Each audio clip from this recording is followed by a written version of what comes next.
Well, Brett Puffinburger is an author who's got a book out called Flames of Destiny Book 1, in which Princess Evangeline is about to face the biggest hurdle of her life, arranged marriage. And he's on the line with us here just now. How are you doing today? I'm doing well. How about yourself? I'm doing smashing, thank you. So, without spoiling the book entirely, just take it from there and tell us a little bit more about the plot if you can. Right. So, Princess Evangeline is in an arranged marriage and about to face her wedding day. But a few weeks prior, she is almost kidnapped by a mysterious boy in a group.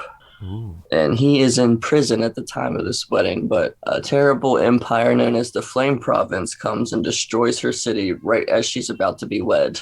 And now she has to deal with her future and everything going on with this boy as her leader to try to make it and figure everything out and find a way to get her city back. It's all going on there. Does she rise to the challenge? Slowly but surely, she gets there. She has to deal with trauma that has just happened Yeah. and following this boy that is supposed to be a criminal and just a heartless being, but she finds out later that that may not be the case. Oh. And in terms of the arranged marriage, did she want it to go ahead? She wanted to do it for her city because she thought that's what her father would want. But as stuff starts to reveal itself, she really didn't. And Yeah. she just wasn't so sure what her father wanted was what she wanted anymore.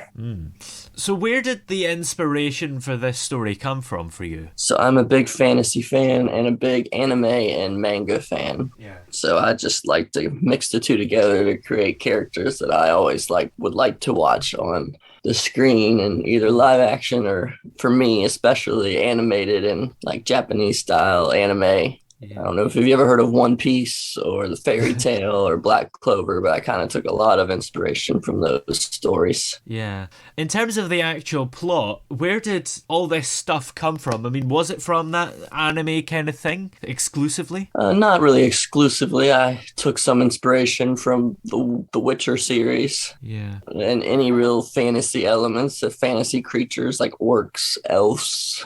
How long did the book take you to write? I have a full-time job, so it took me quite a bit. It took me 2 years. Did the pandemic help with that, or was your job schedule still pretty much the same? The pandemic helped. I was still working, but I was working from home a lot, and it wasn't as busy for me. I'm a contractor for FEMA. Yeah. So I got to work from home a lot, focus on both things at the same time. How did you manage to find the time, I suppose, because you have a full-time job? Did you set aside maybe a couple of hours a day somehow? Yeah, I set aside a couple hours a day, and my wife was truly an inspiration behind me as well. She knew I wanted to be an author, knew I had a story I wanted to tell, and helped me with the kids and everything. Yeah. And your wife actually has a favourite character in the book, doesn't she? Yes, she does. Yeah. Her favorite character is, if you know anything about anime tropes, there's these funny animal kind of familiar like characters. And there's a little squirrel. We call him a squirrel demon in the book, and his name is Surly. And he kind of has a mix between a Cajun accent and Irish accent. And sometimes you can't understand what he's saying, but when you do, it's kind of comic relief. Yeah. And why is that her favourite character? It's just a nice takeaway from the story. Like, she loves the story and the plot and everything, but just him talking and him getting involved kind of makes everything relieve itself. And the cover of the book is quite cool as well, because it's got the woods and flames, really. It actually looks like somebody on fire. Would I be right to guess that? Yes. So who did the cover? Amazon KDP helped me through the whole process of editing the book, coming up with the cover, marketing. So that's kind of what we're in the middle of right now. But yeah, Amazon came up with the cover and I approved it. And it kind of, I won't say people just light up on fire in the book, but it's kind of a symbolism to say, hey, stuff is kind of burning down all around you, and how are you going to get out of this? It's great that Amazon are giving you help with the whole marketing and book covers and everything. Yeah, they've been amazing throughout this whole thing. I will say I am extremely excited to work on the second book, and hopefully they're just as excited to help me with it as well. Yeah. Have you started writing or coming up with ideas for the second book yet? I haven't started writing, but I have it planned out. Just gotta hit the word. Yeah. And what kind of things can we expect from this second book? You can expect Evangeline, the princess, and A's relationship to grow and falter at the same time, and kind of have to really make it through some hard times to see if they can make it through.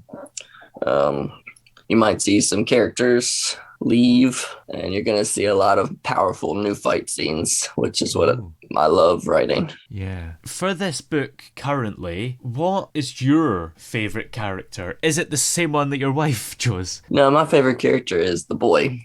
His name is, he just letter A. His name is A. Oh. And he has a lot of mysterious background that you find out through the book, and you're going to find out more in the second. Yeah. Presumably, you decided this was going to be a series right from the start if it's called Book 1. Would I be right to assume that, or did that name Book 1 come about closer to the end of writing it? No, yeah, it's been a planned series for a while. I wanted to kind of make a series. I'm not sure how many books, like trilogy or whatever, but I just want to keep writing their story. Yeah, I suppose as long as the inspiration comes, you can do as many books as you want, can't you? That's right. So how many do you think you could do? Do you have any idea yet? I think I have up to 4. Oh. With the different types, I think, different endings that I have planned. Yeah. If it goes further or stays shorter than that, I know it should at least be 4. Do you think you could write other books outside of this series in the future? Yeah, absolutely. I love mystery and thriller novels. I just finished a thriller last night that kind of inspired me a little bit, so I could